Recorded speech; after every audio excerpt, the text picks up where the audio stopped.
બનાસકાંઠા જિલ્લામાં વસતા આદિવાસી સમાજના લોકો આ લોકોની જે વર્ષોની માંગણી છે કે આદિવાસી સમાજના જે વિદ્યાર્થીઓ છે આ વિદ્યાર્થીના દાખલા છે આ દાખલામાં ક્યાંક ને ક્યાંક જે અગવડતા પડી છે અગવડતાની અનેક રજૂઆત કરી છે પરંતુ સરકાર દ્વારા તેનું નિરાકરણ લાવવામાં ના આવતા આખરે આદિવાસી સમાજના લોકો રોડ ઉપર ઉતરી પાલનપુરથી ગાંધીનગર રવાના થયા હતા પરંતુ વહીવટી તંત્ર દ્વારા જે છાપી પોલીસ સ્ટેશન છે આ પોલીસ સ્ટેશનમાં તેમને રોકવામાં આવ્યા છે તેની વિગતે વાત આ વિડીયોમાં કરવી છે।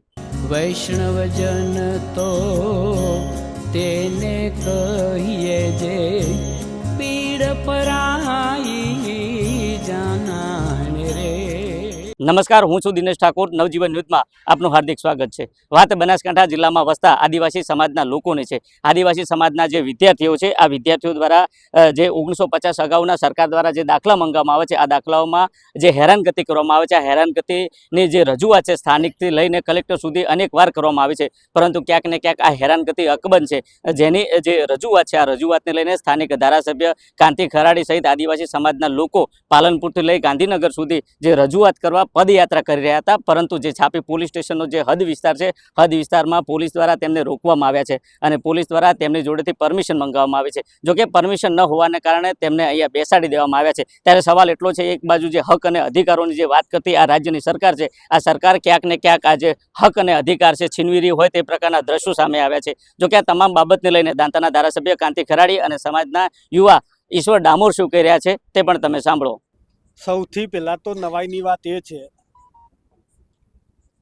કે અમીનગઢ હોય, દોતા હોય કે હળાદ હોય, બહુ લાંબા ટાઈમથી આદિવાસી દાખલાઓની જરૂર હતી। ત્યારે મામલાદાર હોય, પ્રાંત હોય, કલેક્ટર હોય, એકાદ વર્ષથી ઓછામાં ઓછા મહિને અથવા તો 2 મહિને આવેદનપત્ર આપવામાં આવ્યા પણ તો છતાં નિરાકરણ ના આવ્યું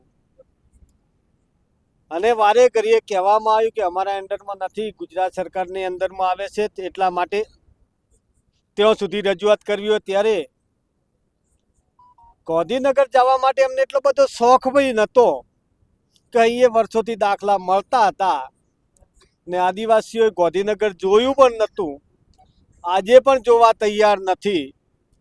ને દુઃખની વાત એ છે કે દાખલા ના મળવાના લીધે આજે ગાંધીનગર જવા માટે નીકળ્યા અમે। એટલા માટે નવાઈની વાત કહી રહ્યો છું કે એક ધારાસભ્ય તરીકે દોતાનો ધારાસભ્ય નહોતા, આખા ગુજરાતના ધારાસભ્ય તરીકે કોન્ટ્રીબ્યુશન લેટર આપ્યો છે, કોઈ પાર્ટીનો લેટર નહોતો આપ્યો। અમે મુદ્દો એક જ લઈને નીકળ્યા છીએ કે આદિવાસીઓના જે દાખલા પહેલાં મળતા હતા એ રૂટિન જો દાખલા આલ્યા હોત તો વાંધો નહોતો પણ સરકારને કઈ એવી બુદ્ધિ નજરમાં આવી કે એમને શું દુખે છે એટલે આદિવાસીઓ માટે 1950ના પુરાવા મોગે। એ 1950ના પુરાવા પણ એમના પાસે છે। અમે એટલું જ ઈચ્છીએ છીએ કે કાયમી માટે રૂટિનમાં દાખલા મળતા હતા એ દાખલા આપો। અમારા દીકરા દીકરી ભણાવવા માટે દાખલાની જરૂર પડે, એક ન જેવી વસ્તુ રેશન કાર્ડ લેવું હોય તોય દાખલાની જરૂર પડે, નાની નાની નોકરી કરવી હોય તો પણ દાખલાની જરૂર પડે અને આજે સ્કોલરશીપ ફોર્મ ભરવું તો દાખલાની જરૂર, એડમિશન લેવું તો દાખલાની જરૂર। અમારા વિસ્તારમાં જ ઘણા એટલા દીકરાઓ નોકરી લાગી છે, 2 વર્ષ થઈ ગયો। અમે આશા ને અપેક્ષા રાખીને બેઠા હતા કે આજે નહીં તો કાલે પણ દાખલા સરકાર આપશે પણ દાખલા આપવામાં ના આવ્યા અને દુઃખી થઈને આજે ગાંધીનગર જવાનો વારો આવ્યો ત્યારે એમને બીજું કોઈ હુજ્યું નહોતું। ગઈકાલે મેં ધારાસભ્યનો લેટર કલેક્ટરના જિલ્લાના વડા તરીકે મોકલ્યો છે, ગુજરાતના ધારાસભ્ય તરીકે મોકલ્યો છે કે ભાઈ અમારે આ તારીખે ગાંધીનગર એક જ મુદ્દો લઈને જઈ રહ્યા છીએ કે ભાઈ આદિવાસી દાખલાઓ મળતા નથી, એના બદલે રજૂઆત કરવા માટે જઈએ છીએ। એવા સંજોગમાં એમને બીજું કોઈ હુજ્યું નહીં એટલે મંજૂરની વાત લઈને અત્યારે વાત કરીએ। વહીવટી તંત્રને હાથો બળાને અહીંયા રોક્યા છે પણ અમે આપણા મીડિયાના મારફતે કહી રહ્યા છીએ 2 વર્ષ થઈ ગયો દાખલા ના મળ્યા તો અમે આટલા દિવસ તો રાહ જોઈને બેઠા હતા, હવે પણ અહીંયાથી બેસું તો અમને કોઈ ફરક પડવાનો નથી।